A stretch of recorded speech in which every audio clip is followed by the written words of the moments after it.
ప్రభుత్వం అంతా తప్పుల తరగగా చేసింది. దీన్ని అందుకే మోడీ ఈ నిర్ణయం తీసుకున్న తెలంగాణ కాంగ్రెస్ తీసుకున్నటువంటి నిర్ణయం ప్రభావం మా మీద లేదని చెప్తున్నారు. నేను వాళ్ళ మీద ప్రభావం ఉందా లేదా రాజకీయపరమైన ఆరోపణలు ప్రత్యారోపణలు ఈ సందర్భంగా చేయదలుచుకోలేదు. లక్ష్యం మాకు స్పష్టంగా ఉంది. ప్రజలకు మా పట్ల విశ్వాసం ఉన్నది. దేశంలోనే మా ప్రభుత్వం చేసి చూపించింది. ఇలాంటి విమర్శలు చేసే నాయకులను నేను ఒకటే ప్రశ్న అడుగుతున్నా. 11 సంవత్సరాల నుంచి నరేంద్ర మోడీ గారు ఈ దేశ ప్రధానమంత్రిగా ఉన్నాడు. 16-17 రాష్ట్రాలలో మీ ప్రభుత్వమే ఉన్నది. గుజరాత్లో 25 సంవత్సరాల నుంచి మీ ప్రభుత్వం ఉన్నది. మీరు అధికారంలో ఉన్న రాష్ట్రాలలో చేసి మీరు ఆదర్శంగా నిలబడి ఉంటే ఈరోజు తెలంగాణ మోడల్ని మీరు అనుకరించండి అని చెప్పే అవకాశమా మాకు రాకపోతుండే కదా. రాజకీయంగా లబ్ధి పొందాలన్న ఆతృతగా అనిపిస్తుంది వాళ్ళ మాటలలో తప్ప పకడ్బందీగా కులగణన చేయాలి, జనగణనలో కలపాలన్న ఆలోచనే చేయలేదు. చేయాల్సిన జనగణన కూడా 2021లో చేయకుండా వాయిదా వేసిండ్రు. ఇవాళ అది కూడా చెయ్యాల్సిందే అని చెప్పి మేము ఒత్తిడి తీసుకురావడంతో ఈరోజు వాళ్ళు ముందుకు వచ్చిండ్రు. ఏది ఏమైనా స్థానిక బీజేపీ నాయకులకు కొంత అసూయ, అసంతృప్తి, మోడీ గారు రేవంత్ రెడ్డి గారి విధానాలను అనుకరిస్తున్నాడు అని కక్కలేక మింగలేక దుఃఖంతో ఉన్నారు. ఇంకా వాళ్ళని ఎందుకు చారి ఇబ్బంది పెడతావు?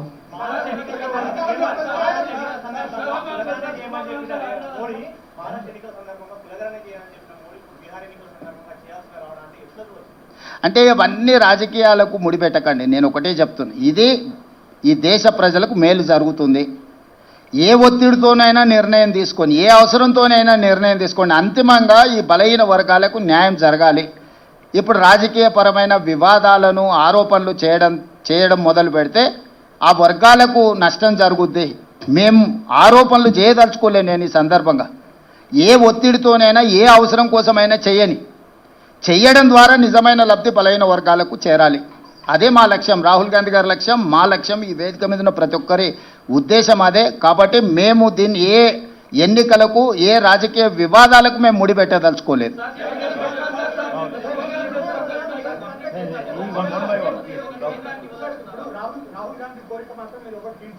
రాహుల్ గాంధీ ఇంకొక కోరిక ఏంటంటే ఇక్కడ తెలంగాణలో రోహిత్ వేముల చట్టం తీసుకురావాలని కులాలకు సంబంధించింది, అది ఇస్తారా? Good question Rahul. Prabhakar,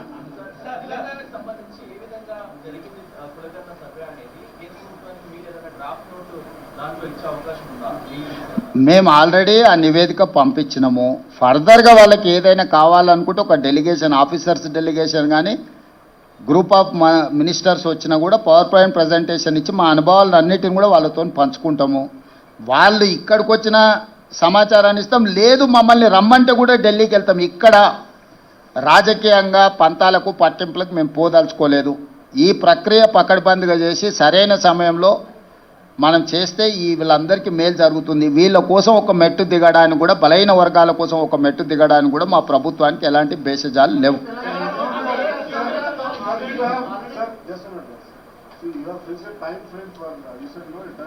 Yes. Sir, actually 1 year is the time frame. We have taken 1 year. So my advice is 1 year is max. Why? Because we have done and we have learned something from that, out of that experience. We are there to share with Government of India my experience. So 1 year's time frame is reasonable time.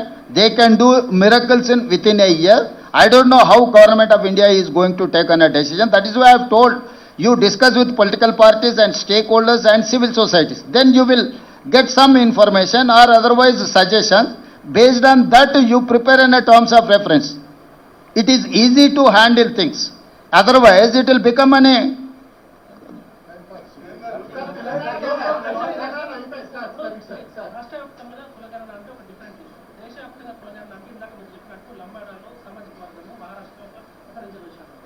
ఉదాహరణకి ఇక్కడ తెలంగాణలో కాపులకు reservation ఉండదు, ఆంధ్రలో కాదు, యాదవ్ కూడా మహారాష్ట్ర పోయినట్టున్నారు, తెలంగాణలో.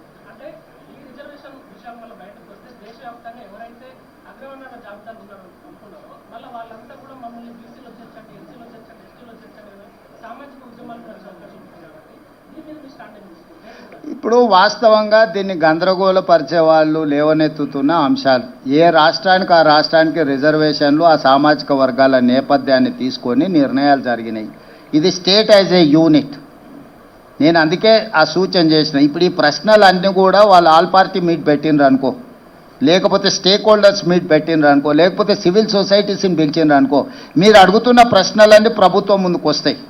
ఎక్కడైనా ఏ స్టేట్కి ఆ స్టేట్ రిజర్వేషన్లలో ఏది ఎందులో కలుపుకోవడానికి వెసులుబాటో ఆ లిస్ట్ ఉంది. ఒకవేళ ఏదైనా సామాజిక వర్గం ఒక రాష్ట్రం, గతంలో కాపులు ఓసీలలో ఉండేది, 1976లో బీసీలలోకి వచ్చిండ్రు, 1976 కంటే ముందు లంబాడాస్ కూడా బీసీలలో ఉంది, తర్వాత వాళ్ళని ఎస్టీలలో తీసుకొచ్చిండ్రు. ఇట్లా రకరకాల సామాజిక వర్గాలు వివిధ సందర్భంగా, ఎల్లాపుల, కొప్పుల వెలమ వాళ్ళందరూ ఒకప్పుడు ఓసీలు. చంద్రశేఖరరావు గారు 96లో వారిని తీసుకెళ్లి బీసీలలో కల్పించిండు. దీనికి లోకల్ బాడీ ఎన్నికలకు సంబంధం లేదు. మిస్టర్ సూరజ్,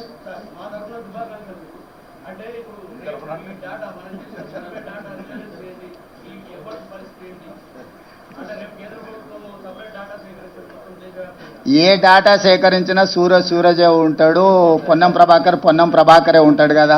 వారు వీరు గారు, వీరు వారు గారు, వాళ్ళందరిని వచ్చి సేకరించమంటున్నాం. మేము ముందు నుంచి కూడా చెప్పినాం, అయ్యా మేము ఒక విధానంతోనే ఒక ప్రక్రియ ద్వారా సంపూర్ణమైన సమాచారాన్ని సేకరించిన 97% జనాభా ఈ ప్రక్రియలో పాల్గొన్నారు, ఇవి లెక్కలని చెప్పినాం.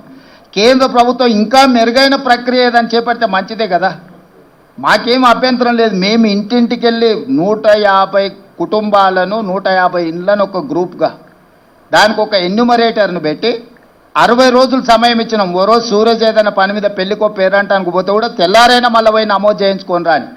దాంట్లో ఎవరైతే నమోదు చేయించుకున్నారో వాళ్ళు సంతకం తీసుకున్న అధికారి ఆయన సొంతంగా రాసుకొని ఆయన సంతకం పెట్టుకొని రాలే. ఆ కుటుంబ పెద్ద దగ్గర, కుటుంబ వ్యక్తుల దగ్గర కూర్చొని ఆ కుటుంబ పెద్ద ఎవరు, కుటుంబంలో ఉన్న సభ్యులు ఎంతమంది, వాళ్ళు ఏ సామాజిక వర్గము, వాళ్ళు ఏమేమి లబ్ధి పొందుతున్న ప్రభుత్వ పథకాలు, రాజకీయంగా ఏమైనా రిజర్వేషన్లు పొందినరా, అన్ని వివరాల ప్రశ్నపత్రంలో ఉన్నాయి. ఎవరు ఏది నిజం చెప్పినా అబద్ధం చెప్పినా, ఆస్తుల అప్పుల విషయంలో నిజాలు అబద్ధాలు చెప్పొచ్చు, కానీ కులాల వివరాలు ఎవరు కూడా అబద్ధం చెప్పరు. ఇది 100% నా సంపూర్ణమైన విశ్వాసము. కులాల లెక్క పక్కగా తేలిన తర్వాత సంక్షేమ పథకాలు ఎట్లా అమలు చేయాలనో ఆటోమేటిక్గా ఆ స్టేటస్ అనేది మన దగ్గరకు వచ్చేస్తుంది. కేంద్ర ప్రభుత్వం ప్రామాణికం. ఎప్పుడు కూడా ఎలాంటి డేటా అయినా గవర్నమెంట్ ఆఫ్ ఇండియా ప్రివేల్స్. ఇప్పుడు ఏ డేటా లేనప్పుడు నా డేటా ప్రామాణికం. కేంద్రమే ఒక ప్రక్రియను చేపట్టి ఇది డేటా రాష్ట్రాల వారి కానీ కేంద్ర ప్రభుత్వం ముందుకు వచ్చినప్పుడు ఆటోమేటిక్గా గవర్నమెంట్ ఆఫ్ ఇండియా ప్రివేల్స్.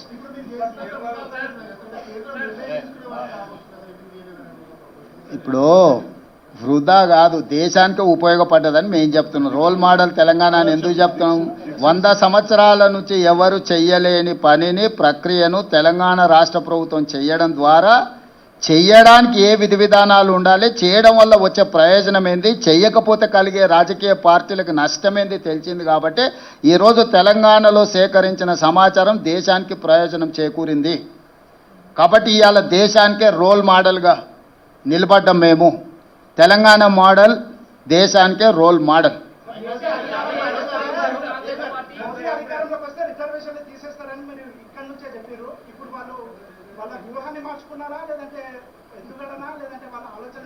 ఇప్పుడు సిద్ధు వాళ్ళు ఎందుకోసం చేస్తున్నారు అనే దానికంటే దీనివల్ల ప్రజల ప్రయోజనం ఏందో చూడాల్సిందే. ఆ ఎన్నికల ముందు వాళ్ళు చేసిన ప్రయత్నాన్ని మేము తిప్పికొట్టినాం కాబట్టి, ప్రజలు కూడా తిప్పికొట్టి 240 సీట్లు ఇచ్చారు కాబట్టి రిజర్వేషన్లు రద్దు కాలేదు, రాజ్యాంగాన్ని మార్చలేదు. వాళ్ళు అనుకున్న 400 సీట్లు వచ్చినుంటే ఈ పాటికి దేశంలో రిజర్వేషన్లు రద్దు అయ్యేవి, రాజ్యాంగం రూపురేఖలు మారిపోయేది, ఈరోజు కులగణన కూడా జరుగుండేది కాదు. ఆ రోజు ప్రజలు మేము అప్రమత్తం చేసినాం కాబట్టి వాళ్ళకి సంపూర్ణమైన మెజారిటీ ఇవ్వకుండా 240 సీట్లు ఇచ్చారు కాబట్టి సంకీర్ణ ప్రభుత్వంలో వాళ్ళు అనుకున్న ఎజెండాను అమలు చేయలేని పరిస్థితిలో ఇప్పుడు ఈ సంకీర్ణ ప్రభుత్వాన్ని కాపాడుకోవాలంటే కులగణన చేసి తీరవలసిందే. ఎందుకంటే అక్కడ బీహార్లో వాళ్ళతో సంకీర్ణ ప్రభుత్వంలో ఉన్న నితీష్ కుమార్ ఇతరులు ఈరోజు కులగణన చేయాలనే డిమాండ్తో ఉన్నారు. మొన్నటి వరకు మీరు చెప్పిన నరేంద్ర మోడీ గారు బీజేపీ కులగణనకు వ్యతిరేకంగా మాట్లాడిండ్రు కదా. రాజ్నాథ్ సింగ్ గారు అఫీషియల్గానే చెప్పిండు, సుప్రీంకోర్టుకి చెప్పిండు మేము చెయ్యము అని, అఫిడవిటే ఇచ్చిండు. ఎందుకు మారింది?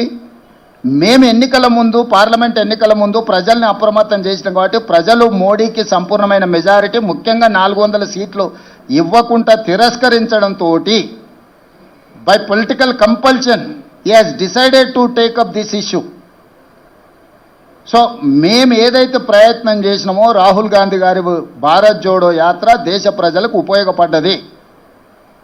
ప్రతిపక్షం, మేము పాలకపక్షం వస్తే నిర్ణయాలు చేస్తాం, ప్రతిపక్షంలో ఉంటే ప్రభుత్వాన్ని ఒత్తిడి చేస్తాం. ఇదే కదా ప్రజాస్వామిక స్ఫూర్తి. మా ఒత్తిడితోని ఈరోజు కేంద్ర ప్రభుత్వం ముందుకు వచ్చింది, అమలు చేస్తుంది.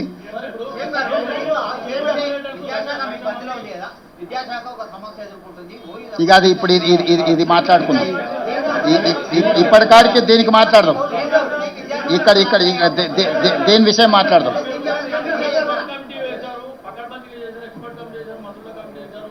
ఇవన్నీ పకడ్బందీ చేశామన్నాం. కానీ ఇంత చేసినప్పటికీ కూడా నిన్న కేంద్రం కామెంట్ ఏంది, కొన్ని రాష్ట్రాలు రాజకీయ కోణంలో కులగణన చేసినవి అని అంటున్నారు. అంటే మీరు ఇప్పుడు రోడ్ మార్గంలో మీకు ఇన్ని సలహాలు ఇస్తుంటారు, తీసుకోవడానికి సిద్ధంగా ఉంటారు. కొన్ని రాష్ట్రాలు అంటే బీహార్ లాంటి రాష్ట్రం, వాళ్ళ ప్రభుత్వం ఉంది కదా, నితీష్ కుమార్ చేసిన దాన్ని కోర్టు తప్పు పట్టింది కదా, వాళ్ళ గురించి వాళ్ళు చెప్పుకుంటే ఎన్నికల్లో నష్టం వస్తుందని బీహార్ను పరోక్షంగా కోర్టు చేసిండు అశ్విని వైష్ణవ్.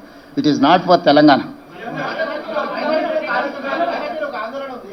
ఎస్,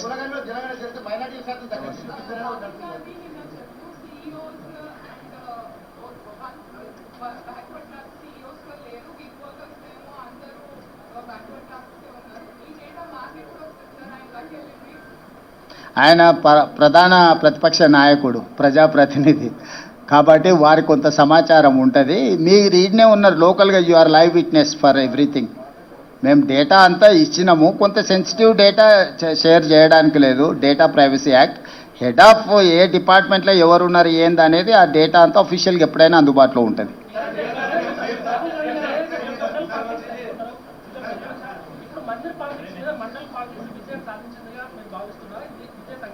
ఇప్పుడు జనగణనలో కులగణనే ఎత్తుకుందాం, అది ఒక్కదాన్నే ఎత్తుకుందాం మన అందరం కలిసి.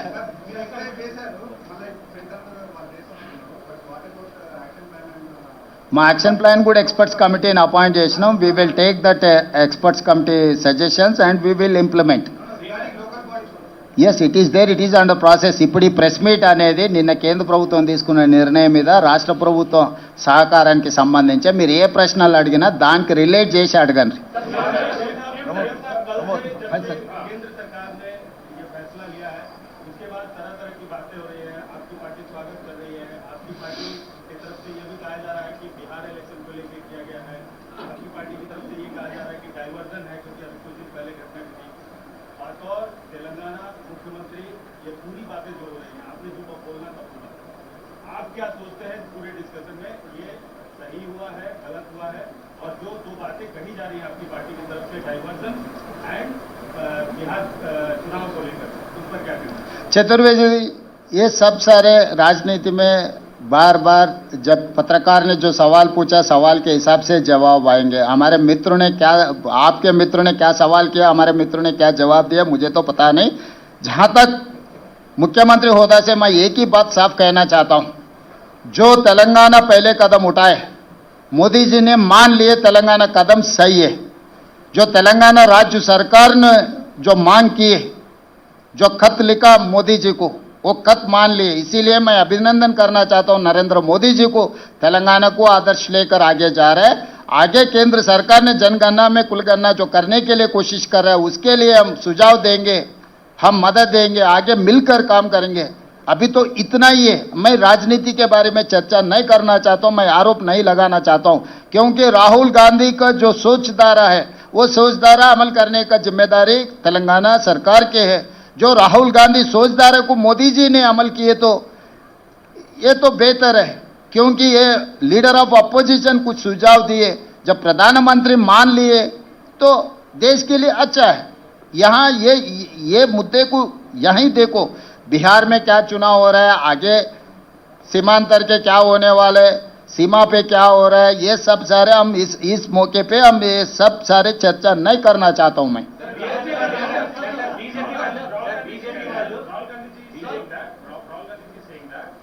whatever he said that Telangana model is going to become a roadmap for the center. So at the same time, he has also demanded for the timeline. He has also demanded for the cap should be removed for 50%. And he also said that I don't want to comment on whether it is diversion or not, whether it's diversion from the Valgam attacks or not, whether it is for the Bihar elections or not. What would you like to say? What would you like to demand? Would you like to demand timeline? Would you like to demand 50% cap amount 50% to be removed? At the same time, the BJP saying that the Congress did the caste census for the diversion and also they do it for the political gains, political objectives. क्या कहेंगे sir आप? भाई ये अभी मैं वही बोल रहा हूँ ना, इन लोगों को पता नहीं है मोदी क्या सोच रहा है, किसको फॉलो कर रहा है। ये छोटे छोटे लोग गलियों में कुछ ना कुछ कहते रहते हैं। किशन रेड्डी, संजय जी जो कह रहे हैं आपको ज़्यादा ध्यान मत दो, क्योंकि केंद्र सरकार में क्या हो रहा है, मोदी जी क्या सोच रहा है, मोदी जी किससे मिल रहा है, किससे सुझाव ले रहे हैं, इन लोग बच्चों को कोई पता नहीं है। सो ये बच्चों के बातों में हम नहीं पढ़ना चाहता है। जो केंद्र सरकार ने जो काम कर रहा है वो सही किए तो हम लोग सही काम को हम पहचानेंगे।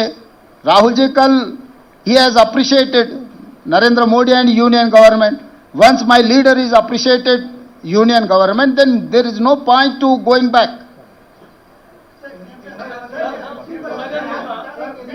आशीष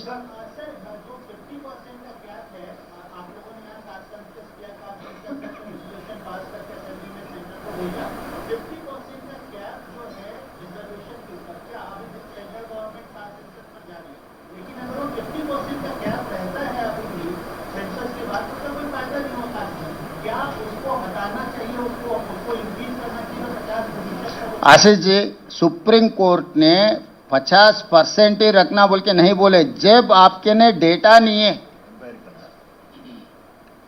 जनगणना में कुलगणना नहीं किए, जब आपके ने डेटा नहीं है तो आप 50% के आगे कैसे जाएंगे, ये सवाल किया था। जब तक आप ये काम नहीं कर सकते उसको बढ़ा नहीं सकते। ईडब्ल्यूएस में 10% बढ़ा दिया, अभी 50% होके 60% हो गए। आगे ओबीसी के लिए जो करना है, हम लोग जो 42% रेजोल्यूशन पास किए, जब ये पूरा इकट्ठा होकर अगर डेटा मिले ना, डेटा मिल गए तो काम खत्म। वहीं से अब रिजर्वेशन बढ़ाने का काम शुरू हो जाएंगे। इसीलिए पहले ये काम करो। पहले अभी किसी को इलाज करना बोले तो पहले एक्सरे लेना, तो ये एक्सरे है इलाज करने का।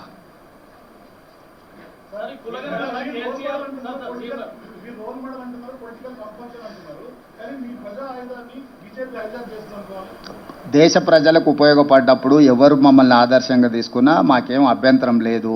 ప్రపంచమే మేము కాంగ్రెస్ పార్టీ స్వతంత్రం కోసం కొట్లాడినప్పుడు ప్రపంచ దేశాలు చాలా వరకు మమ్మల్ని ఆదర్శంగా తీసుకొని కొట్లాడినరు। మహాత్మా గాంధీ కాంగ్రెస్ పార్టీ ప్రెసిడెంట్, శాంతి ద్వారానే ఒక పెద్ద యుద్ధాన్ని గెలిచిండు। హింస లేకుండా యుద్ధాన్ని గెలవడం ప్రపంచంలో ఎవరైనా సాధించిండ్రా? మహాత్మా గాంధీ గారు హింస అనేదే లేకుండా ఒక యుద్ధాన్ని గెలిచి ఒక దేశాన్ని స్వతంత్రం ఇచ్చిండు। ప్రపంచమంతా దాన్ని, నేను నిన్నగాక మొన్న జపాన్ పోయిన, హిరోషిమా నగరంలో మహాత్మా గాంధీ గారి ఎక్కడైతే న్యూక్లియర్ బాంబు ప్రయోగించిండ్రో అక్కడనే మహాత్మా గాంధీ గారి స్టాచ్యూ పెట్టుకొని వారిని ఆదర్శంగా తీసుకొని, జపాన్ దేశానికి సైన్యమే లేదు తెలుసు కదా, శాంతి ద్వారా ప్రపంచాన్ని జయించవచ్చని గాంధీజీని ఆదర్శంగా తీసుకుంటే గొప్పగా అనుకోవాలి తప్ప దాన్ని తప్పుగా ఎందుకు అనుకుంటాము? ఈరోజు రాహుల్ గాంధీని నరేంద్ర మోడీ గారు ఆదర్శంగా తీసుకుంటే అది ఒక గొప్ప విషయము। మహాత్మా గాంధీ అయినా రాహుల్ గాంధీ అయినా ఈ దేశ ప్రజలకు ఏం కావాలనో ముందుగానే ఆలోచన చేసి దాన్ని అమలు చేయడానికి సర్వం ఒడ్డుతారు। ఎవరైనా ఆ దారిని ఎన్నుకోవాల్సింది ఒక రోజు ముందు ఒక రోజు వెనకాల। కాబట్టి రాహుల్ గాంధీ గారి దారిని నరేంద్ర మోడీ గారు వారు పాటిస్తున్నారు అని అంటే అది మంచిదే కదా।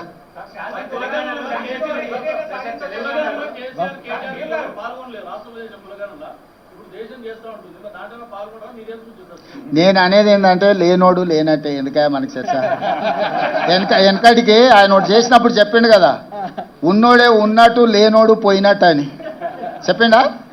సమగ్ర కుటుంబ సర్వే చేసినప్పుడు నమోదు చేయించుకున్నోడే ఉన్నట్టు, నమోదు చేయించుకోకపోతే పోయినట్టు అని వారు అన్నారు కదా। వారికి స్పష్టత ఉంది, కొండలు నీకెందుకు లేదు?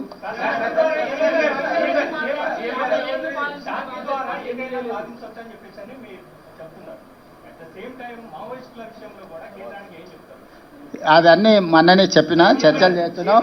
మీరు మళ్ళీ ఇది అయిపోయినాక పెద్దలు కేశవ్ గారు పక్కనే ఉన్నారు, వారు ఆ బాధ్యతను చూస్తున్నారు, మీరు వారితో చర్చించి తీసుకోండి। కానీ ఎక్కడైనా మా ప్రభుత్వము మా పార్టీ హింసకు వ్యతిరేకము. హింస రాజ్యము చేసినా, హింస సామాన్యులు చేసినా, హింస సంఘాలు చేసినా హింసకు మేము వ్యతిరేకము. హింస జరగొద్దు, చర్చలు జరగాలి. ఎంత పెద్ద సమస్యకైనా చర్చలే పరిష్కారం అని విశ్వసించే పార్టీ సిద్ధాంతం మాది. కాబట్టి ఏ దానికైనా చర్చలే పరిష్కారం, చర్చలు చేయాలన్నదే మా ఆలోచన. కాకపోతే అధికారికంగా మా కేంద్ర పార్టీతో కూడా మాట్లాడి నిర్ణయం తీసుకుంటాం. ధన్యవాదాలు. Okay, thank you.